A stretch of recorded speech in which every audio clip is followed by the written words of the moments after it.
Good morning and welcome to Bludicas Detects. It's the last day of the year, so Chris, Louise and I decided we'd come out and have a little look. There she is in the background. We're on a banking at the moment. The weather's not too bad, it's not too cold, it's a bit cloudy and we're expecting some rain, but I'll show you what we find when we find it. Okay, see you on the first. There is my very first find. It is a button, but there's some sort of griffin or a lion or something on there. I'll have to do some research on that, see if I can find out more about it later. Just like to say that today I'm using an addition to my detector I got for Christmas. Chris bought for me the new stem that folds up. I think I've mentioned before in the past that my car boot's not terribly big, so it had to go along the back seat. Well, now we all fit in the boot, so, and I haven't even took the sticker off. But yeah, that's my addition and I'm happy with it, more than happy with it. It was purchased from Unearthed UK, so if you want to pop along there and have a look at what they've got on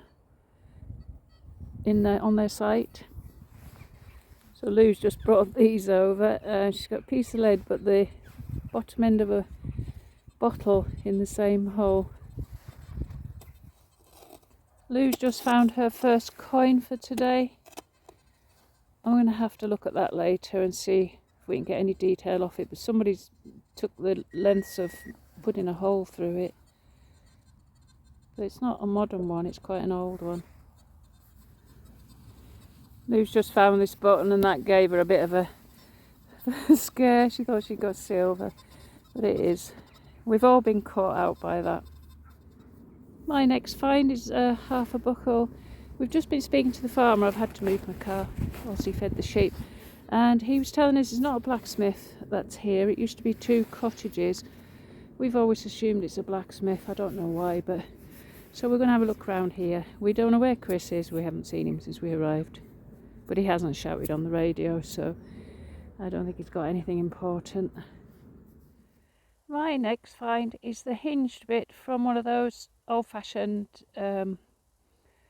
foldable wooden rulers. I think that's what it is. Certainly looks like one. I'm still working round where the farmers just told me the cottages were, and this is where I found the gold coin a couple of videos ago.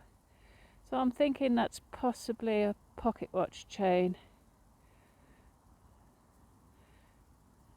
Just be copper or something, it's not silver or anything. But yeah, signs of life.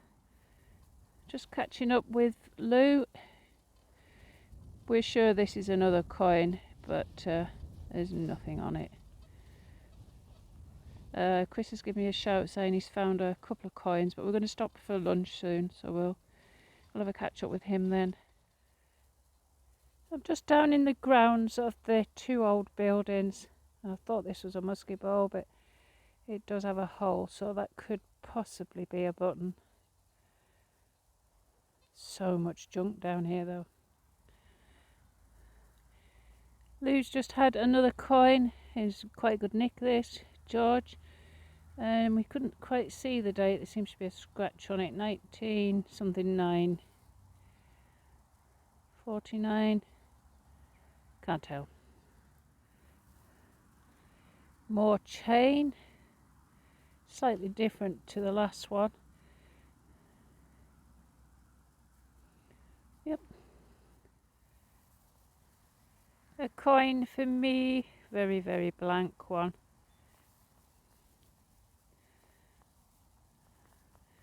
Yeah, can't see anything on there. It's just starting to rain, so I'm not sure how much longer we'll be out. We'll see how we go. The rain's got quite bad now. Just found this coin. Just swapped fields, found a coin straight away.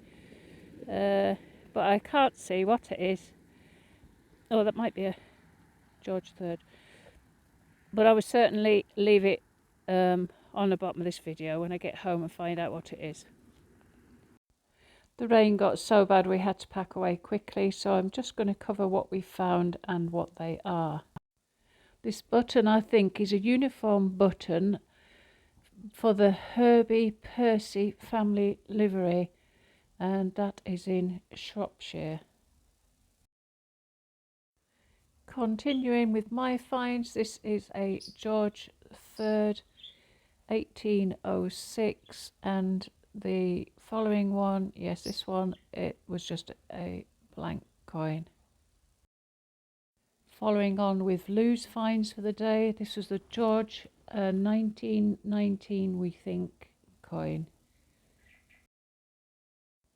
Again, Lou's find. It's not very good coin to photograph, but we found enough on it to realise that it's a half farthing of Queen Victoria.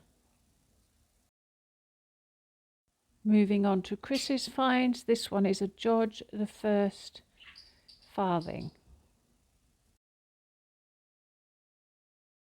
Again, one of Chris's finds. This is a George III farthing, 1799. And this one, a Chris's again. It was a nice surprise, this one, because when we got it home and cleaned it, we realised that it was quite a raised bust on it. So we are thinking this is Roman, and we may need a little help from yourselves. Can anybody identify this coin? It's very raised, and the lettering, very little of it, is large lettering. And these are a few odds and sods that Chris found. So to the left there are two buckle fragments. In the centre, a button. There's the usual Carlisle cars bag seal to the top right. Bottom we have what I think is a drawer pull, and at the top there is something that looks like a ring, but we're unsure. That concludes all the finds from our end of year dig. I had expected that we would film us all on the field wishing you a happy new year, but it wasn't to be. The weather got horrendous. So here I am on my own, putting a voiceover saying thank you all for the support and comments, likes. It really is appreciated, and I hope you all have a happy new year. Thanks again.